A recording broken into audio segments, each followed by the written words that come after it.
2050 റേഞ്ചിൽ സിൽക്കി കോട്ട ഫാബ്രിക്കിൽ നല്ല ബ്യൂട്ടിഫുൾ ആയിട്ടുള്ള ഹാൻഡ് എംബ്രോയിഡറി ചെയ്ത സൽവാർ സെറ്റാണ് നമ്മൾ കാണുന്നത്. നമുക്കൊരു ഫംഗ്ഷൻ വെയർ ആയിട്ടാണ് യൂസ് ചെയ്യാൻ പറ്റിയ നല്ലൊരു പാറ്റേൺ ആണ്. പേസ്റ്റൽ ടോണിലേക്കാണ് ഈ ഒരു സെറ്റ് വന്നേക്കുന്നത്. ഫസ്റ്റ് നമ്മൾ കാണുന്ന നല്ലൊരു ബ്ലൂ ടോണാണ്. പൗഡർ ബ്ലൂവിനേക്കാളും കുറച്ചും കൂടെ ഡാർക്കർ ടോണിലേക്ക് വന്നിട്ട് അതിൽ സ്വീക്വൻസ് വർക്കും ട്രാൻസ്പെറൻ്റ് ആയിട്ടുള്ള സ്വീക്വൻസ് വർക്കും ഫ്രഞ്ച് നോട്ട് എംബ്രോയിഡറി പിന്നെ മൾട്ടി ത്രെഡ് വെച്ചുള്ള എംബ്രോയിഡറി പാറ്റേൺ ആണ് ചെയ്തേക്കുന്നത്. ക്രോഷ്യയുടെ ലേസ് കൊടുത്തിട്ടുണ്ട്. കോട്ടൺ ബോട്ടം ആണ് പെയർ ചെയ്തേക്കുന്നത്. ദുപ്പട്ട വരുമ്പോൾ സിൽക്കി കോട്ട ഫാബ്രിക്കിൽ തന്നെ വന്ന് നല്ല ഭംഗിയായിട്ടുള്ള ഒരു എംബ്രോയിഡറി, ചെറിയ എംബ്രോയിഡറി പാറ്റേൺ ആണ് ചെയ്തേക്കുന്നത്. ലൈറ്റ് ഒരു പേസ്റ്റൽ ഗ്രീൻ ടോണിലേക്ക് വരുന്നുണ്ട്.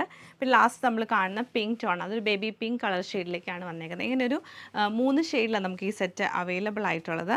ഫസ്റ്റ് പാറ്റേൺ വരുമ്പോഴത്തേക്ക് പിങ്ക് ടോണിൽ, ലൈറ്റ് പിങ്ക് ടോണിൽ വരും.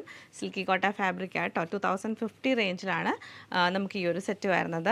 ഇങ്ങനെയാണ് ഫ്രണ്ട് പോർഷൻ വന്നിരിക്കുന്നത്. അതിൽ എംബ്രോയിഡറി ചെയ്ത് ഹൈലൈറ്റ് ചെയ്തേക്കുവാണ്. സ്ലീവ് നമുക്ക് സൈഡിൽ ക്രോഷ്യയുടെ ലേസ് കൊടുത്തിട്ടുണ്ട്. 2.5 മീറ്റർ ലെങ്തിലാണ് ഈ ഒരു സൽവാർ സെറ്റ് നമുക്ക് വന്നിരിക്കുന്നത്. ദുപ്പട്ട വരുമ്പോഴത്തേക്ക് സിൽക്കി കോട്ട ഫാബ്രിക്കിൽ തന്നെ നല്ല ലെങ്ത്തും വിട്ടും ഉണ്ട്. 4 സൈഡിലും ക്രോഷ്യയുടെ ലേസും പിന്നെ നമുക്ക് എംബ്രോയിഡറി ആണ് ചെയ്തേക്കുന്നത്. ബോട്ടം പ്ലെയിൻ ആയിട്ടുള്ള കോട്ടൺ ബോട്ടം ആണ് പെയർ ചെയ്തേക്കുന്നത്. ലൈറ്റ് ഗ്രീൻ ടോണിലാണ് ഈ സെറ്റ് നമുക്ക് വരുന്നത്. ലൈറ്റ് ബ്ലൂ ടോണിലാണ് ഈ സെറ്റ് നമുക്ക് വരുന്നത്.